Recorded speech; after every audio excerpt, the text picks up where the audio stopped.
하나님께서 우리에게 혀의 권세를 주셨습니다. 말의 권세를 주셨는데 이 말이 사람을 살리기도 하고 사람을 죽이기도 한다는 사실을 우리는 잘 알지요. 이번 부흥회 때 제가 순서에 축도의 순서가 들어갔어요. 그래서 제가 축도하고 내려왔더니 어느 한 교회 사모님이 저에게 달려왔습니다. 저를 무슨 말을 하려고 하나 그래서 궁금해했는데 그 사람이 저에게 달려오더니 야, 우리 식장에서 목사님 축도가 제일 좋은 것 같아요. 야, 여러분은 몰라도 제가 그 말을 듣고요 얼마나 힘이 나는지 모릅니다. 왜 그런지 아십니까? 바로 말의 권세가 있습니다. 그래서 그 축복의 말을 듣고는요 하루 종일 하나님 앞에 영광을 돌리며 참 하나님 감사합니다. 그리고 하나님께서 우리에게 이러한 은혜를 주셨네요. 그렇게 감사한 기억이 납니다.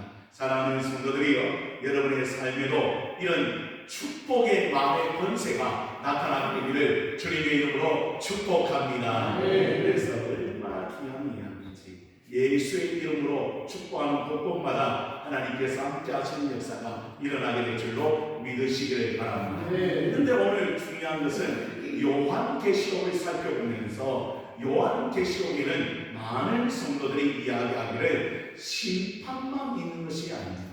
그리고 재앙만 있는 것이 아닌가. 그런데 중요한 것은 그 심판의 결과 그리고 그 재앙의 결과는 어떤 것에 대하여 우리에게 요한계시록은 말씀해 주고 있지요. 무엇입니까? 바로 성도는 마지막 날에 다시 살아나게 될 것이고 그리고 예수를 믿지 아니하고 자기 마음대로 살았던 그 악한 무리와 하나님을 배교했던 모든 것들은 다 멸망하게 될 것이라는 그런 결과를 성경 요한계시록은 우리에게 잘 가르쳐주고 있는 것입니다. 여러분, 왜 일곱 재앙이 임하게 되는가? 그건 바로 악한 세력 때문이었습니다. 그래서 하나님께서 재앙의 순서로 이 요한계시록을 기록해 놓고 있는 것을 우리는 보게 되죠. 다시 복습해 보십시다. 여러분, 제일 먼저 재앙은 어떤 재앙입니까?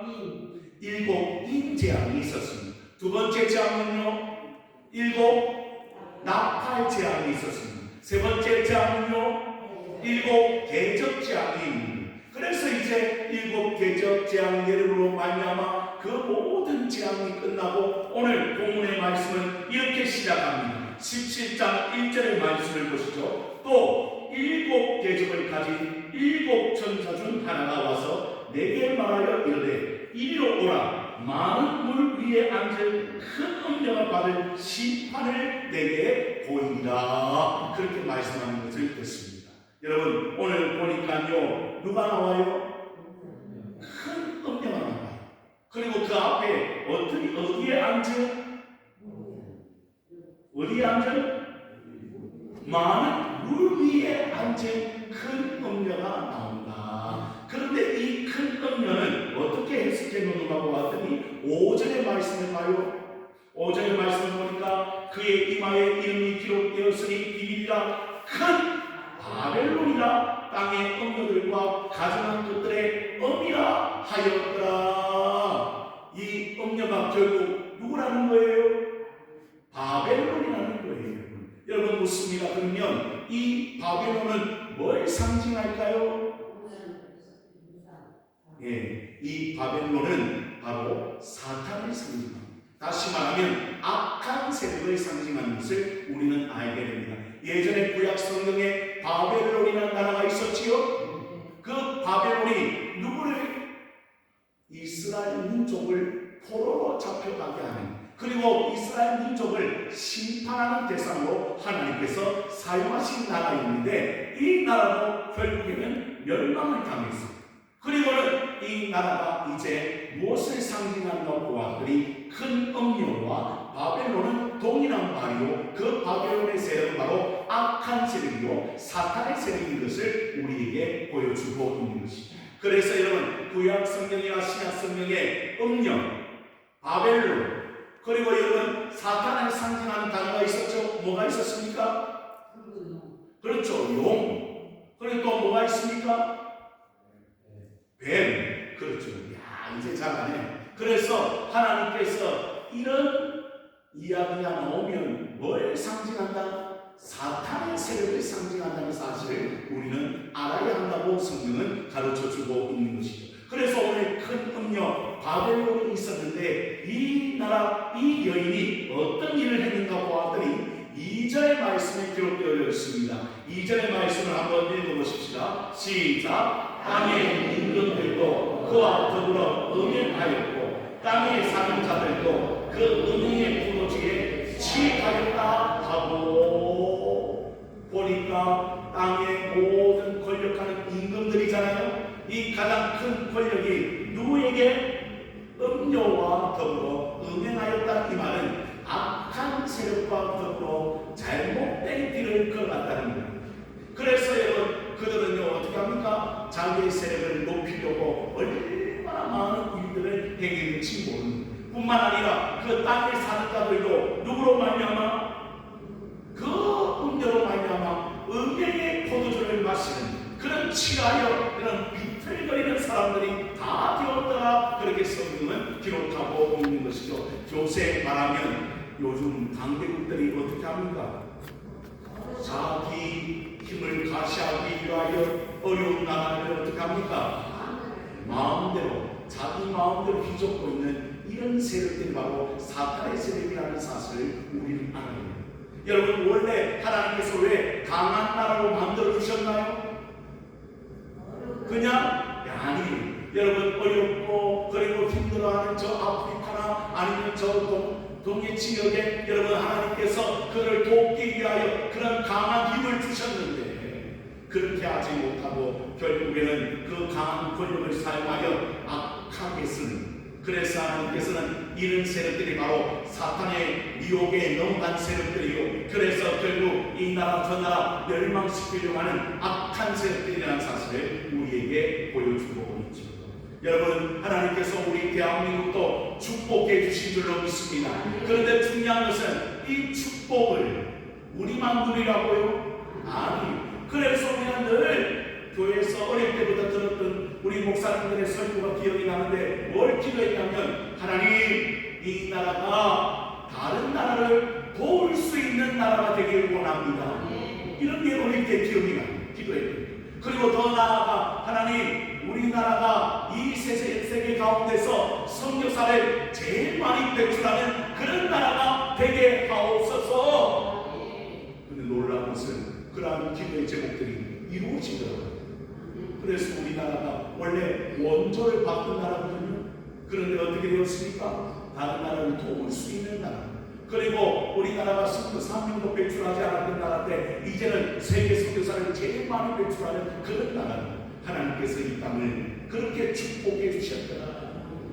그런데 이 악한 세력들은 끝까지 하나님을 대적하고 자기의 권력을 가시하고 그렇게 달려가더라. 그런데 여러분, 이 당시 요한계시록 기록한 당시에 가장 큰 강대국은 어떤 나라였습니까? 로마였습니다. 그 로마는요 왜 멸망을 당했을까요?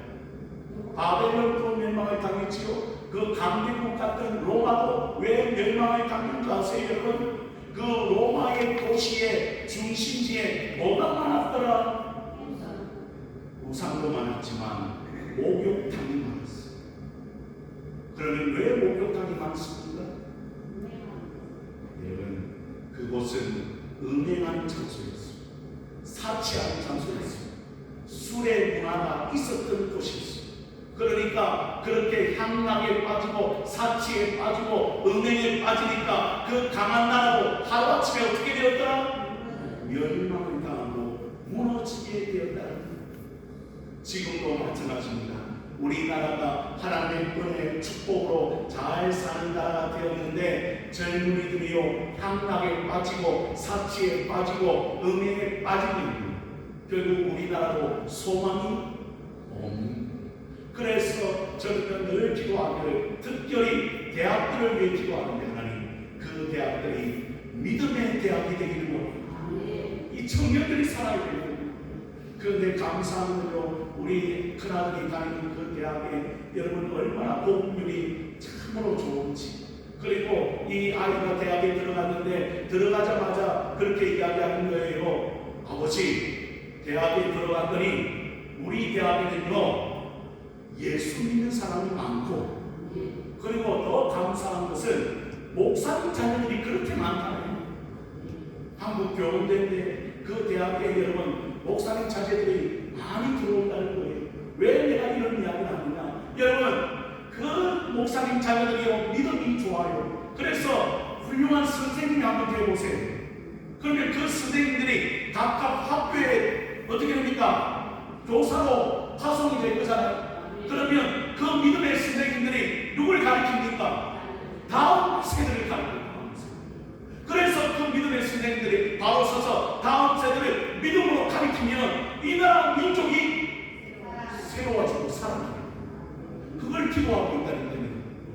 그와 마찬가지로 오늘 악한 세력들이 얼마나 판을 치고 다니는지 모르는 거예요. 이러한 세상 가운데서 여러분 우리가 믿음을 가지지 아니한다면 어떻게 이길 수가 있겠습니까? 다음 말씀을 보십시오. 그가 곧 3절입니다. 성령으로 나를 데리고 강야로 가니라. 내가 우리 여자가 붉은빛 짐승을 탔는데 그 짐승의 몸에 뭔가 있어요. 지금 하나님을 모독하는 이름들이 가득하고 7머리와 10뿔이 있으며, 짐승은 탔기는 탔는데 여러분 그 붉은 짐승의 몸에 뭐가 있더라? 하나님을 모독하는 이름들이 가득하더라.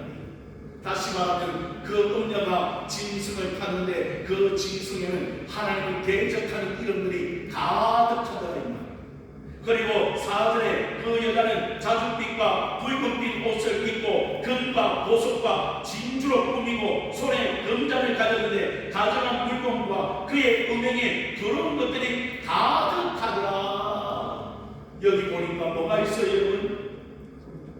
금, 보석, 진주. 여러분 누가 좋아하는 거예요? 저를 보세요. 누가 좋아하는 거예요? 무슨 여자들이 좋아하는 다 좋아해요.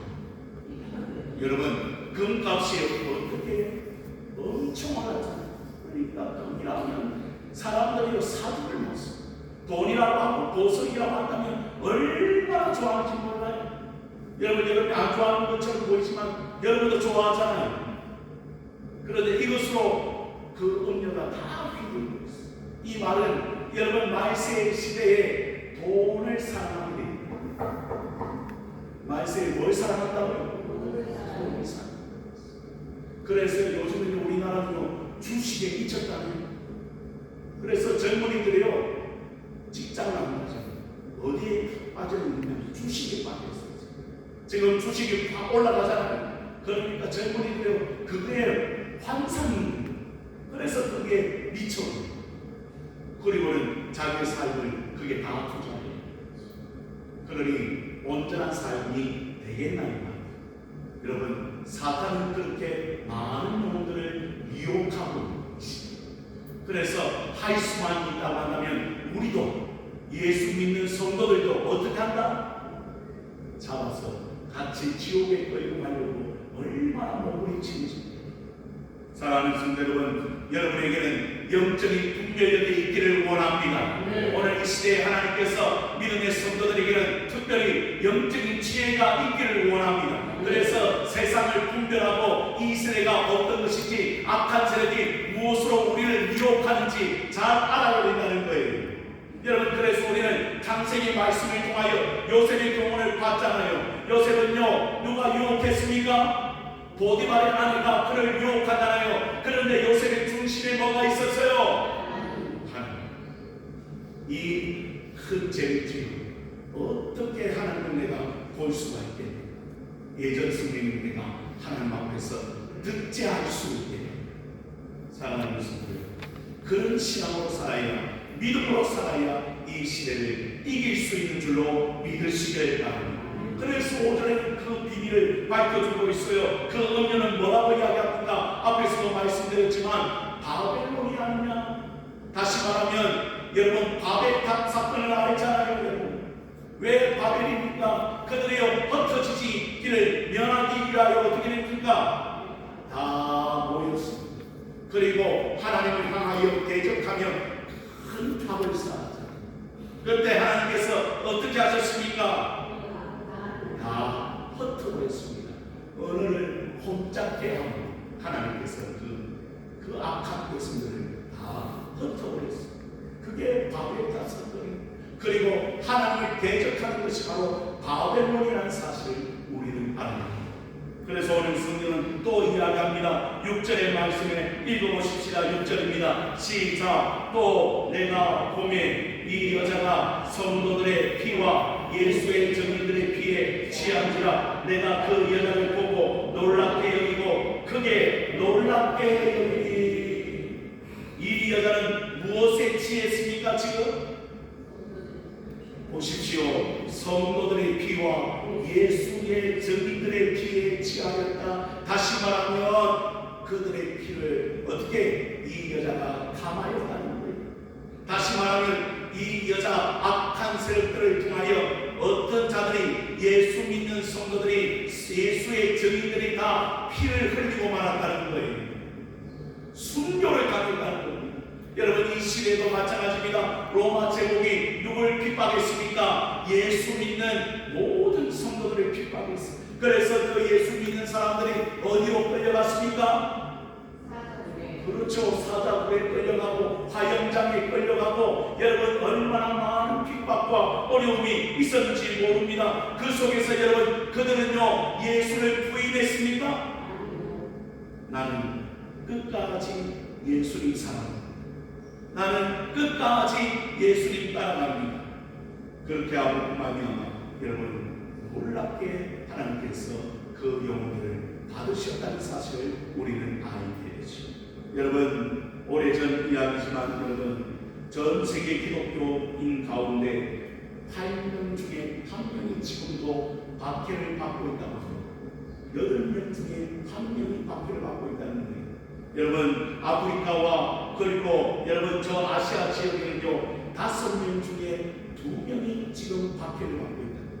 우리는 모르는 사이에 우리는 너무나 편안한 신앙생활 하잖아요. 그런데 지금도 여러분 그 아프리카 땅이나 아니면 중국이나 아시아 동남아시아 지역에 얼마나 많은 사람들이 박해를 받고 있는지 몰라요. 특히 무슬림 지역 이슬람 국교로 되어 있는 그런 지역, 중동 지역에도 여러분 지금도 예수를 믿는 사람들은 핍박을 받고 있습니다. 얼마 전에도 파키스탄에 교회가 예배를 드리고 있는데 다 총으로 쏘아버렸습니다. 그만큼 지금도 예수 믿기 때문에 순교를 당하는 자들이 있다. 우리도 모르는 사이에 지금도 믿음을 지키는 자들이 있고 하나님 앞에서 그 핍박의 어려운 가운데서도 이기는 자들이 있다는 사실을 우리는 알아야 되지 않겠습니까? 그리고 우리는 너무나 편안하게 지금도 이 자리에 나와 있는 것이 축복인지 여러분 오늘 이 자리가 은혜의 자리인 줄로 믿습니다. 하나님께서 주신 응답의 자리인 줄로 믿습니다. 그런 걸 우리 모든 성도들이 깨닫기를 원합니다. 여기에 있는 사람들은 깨달아 나왔잖아요. 그런데 아직도 그거의 축복인지 모르고 예수 편안함을 믿고 이렇게 자유롭게 예배드리는 것이 복인 줄 모르고 살아가는 사람들에게 자녀들에게 하나님 그들도 이 자리에 나와 하나님의 말씀을 듣고 그 은혜를 누리고 기도의 응답을 누리고 찬송의 은혜를 누리고 감사의 은혜를 누리는 그런 삶이 되어야 되지 않겠나. 편안할수록 예수를 멀리하지 말고 편안할수록 예배 자리를 멀리하지 말고 우리 모두 이 자리에 나와 은혜를 누리고 있는 것처럼 나의 자녀들도 그리고 내 주변에 있는 우리 성도들도 다 같이 이 자리에 나와 하나님 앞에 예배할 때 기쁨과 평안과 하나님 주시는 크신 은혜를 누릴 수 있는 그런 하나님의 사람들이 되어야 되지 않겠는가. 오늘 그러한 은혜가 오늘 이 시대에 우리에게 있어서 끝까지 믿음을 지키는 그래서 하나님으로부터 복을 받는 하나님의 백성들이 다 되어지기를 주님의 이름으로 축원을 드립니다.